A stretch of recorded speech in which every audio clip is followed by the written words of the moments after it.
Udah. Kita mana lagi? Salah.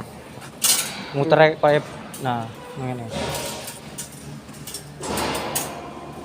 Oke, tukel. Oke, saiki Kan ini. Ini bentuk kayak jam. Dicekel. Lepoke.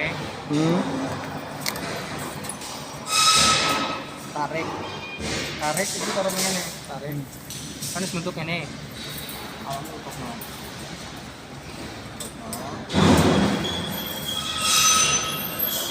Angin sawon. Jadi putaran kawatnya nggak sih bertumbuk ya? Nah, delok. Delok ini. Delok ini. Iki karo iki ora ketemu salah siji. Jadi kita tetep nang dhuwure iki. Angger kayak ngene aman. Ora rawan til pas wae jam keropen sing dikuatirna kan del. Paham? Oke. Oke, semuanya assalamualaikum warahmatullahi wabarakatuh. Oke guys, jadi kebetulan hari ini kita ada pekerjaan sedikit ya. Alhamdulillah lah. Tadi sebetulnya dari pagi sampai zuhur kita belajar teori materi tentang masalah pekerjaan. Ya tahulah kalau belajar itu hawanya ngantuk, hawanya angop aja, nggak suka, pusing juga. Nah, enak kerja guys.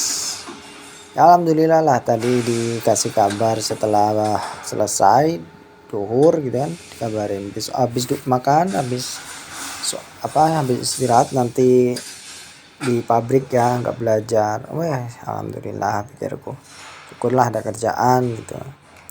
Nah ini saya kebetulan lagi megang anak satu ya, ini anak baru dari Indonesia, satu LPK saya di Lampung. Sebetulnya ada anak dua ya baru, yang satunya dipegang teman saya ya di sana. Dan ini emang betul-betul dari nol ya, dia baru kali megang ini, dia mulai kerja ini tadi ini guys, saya ajarin. Nah sekarang udah mulai dia megang sendiri gitu kan. Karena ya sebetulnya kalau kita tahu bahasa ya, orang Indonesia diajarin itu mudah nyantel lah. Beda kayak dulu saya, ini kan pertama kali saya dulu orang Indonesia pertama kali di pabrik ini. Jadi yang ngajarin ke orang Kamboja, sama-sama nggak tahu bahasa kan. Nah jadi lama bisanya gitu guys, lama bisanya. Kalau ini temanku saya ini udah tak ajarin aja paling beberapa menit gitu, paling kurang lebih ada 15 menit ya, tak jelasin, udah gitu tak suruh megang gitu ya.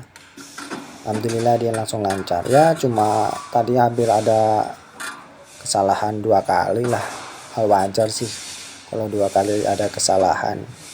Nah itu lihat, nah itu kan besinya dipengkung, nah itu yang itu kan seharusnya ke pinggir ya tadi.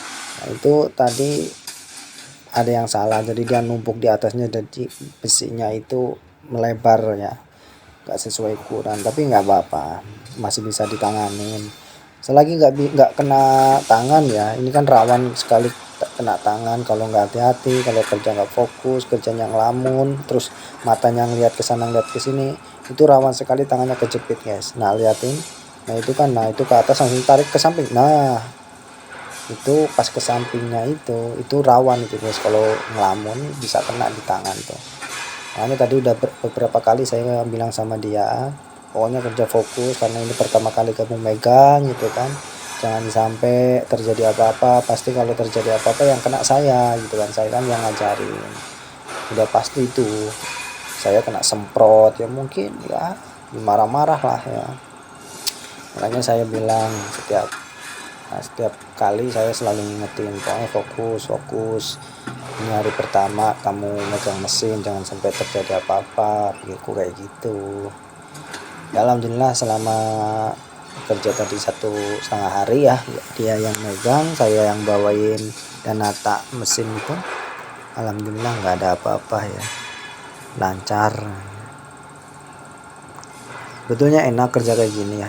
Jadi untuk teman-teman yang punya rencana berangkat ke Jepang, terutama job taking ya, pengolahan besi, nggak usah khawatir, nggak usah takut ya. Karena ya kalau kita udah megang, mungkin dilihat susah ya, tapi kalau kita udah dicoba itu enak kok sebetulnya, nggak susah-susah amat gitu kan. Paling kita cuma butuh adaptasi berapa hari lah ya, berapa hari ya. Kalau semuanya kita nggak punya senpai orang Indonesia ya mungkin ya agak sedikit lama ya, karena kita nggak apa ya, kita karena terkendala bahasa ya. Orang juga kalau mau ngajarin kita, kalau bukan senpai dari Indonesia, mau jelasin caranya kayak gini, dia juga terbatas sama bahasa. Jadi ya kita susah nangkap itu kan. Sebetulnya enak aja lah kalau semuanya kita tahu bahasa ya. Nah ini beresiko juga kalau semuanya punya senpai yang kebetulan error ya, maksudnya error itu ya sensitif, marah-marah gitu kan.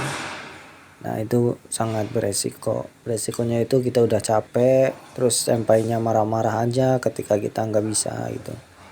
Sama ya itu dulu saya juga pengalaman kayak gitu, karena kan saya ya anak baru ya.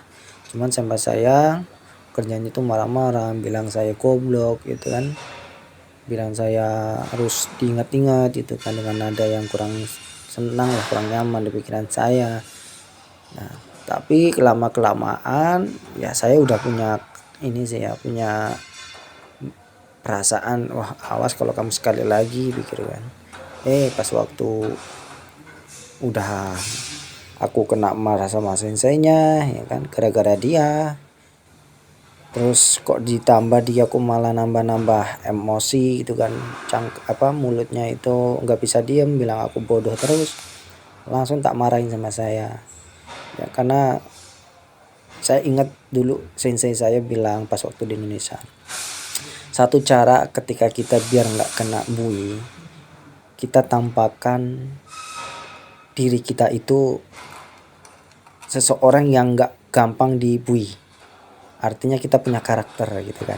Ketika kita dihina, kita jangan diam saja, kita harus membalas, kita harus berani bicara supaya dia itu tahu, oh saya itu bukan tipikal orang yang mudah diejek gitu loh. Nah akhirnya saya ingat itu, saya tegurkan dia sama saya tegur, saya tak bilang juga bakero. Nah, tak liatin mulutnya, tak liatin mukanya sama saya, matanya tak liatin, saya mandeli gitu kan. Ya dia ya istilahnya bahasa Jawanya kelitah-kelitih gitu kan, kelitah-kelitih, dia bingung gitu kan, nggak berani jawab gitu.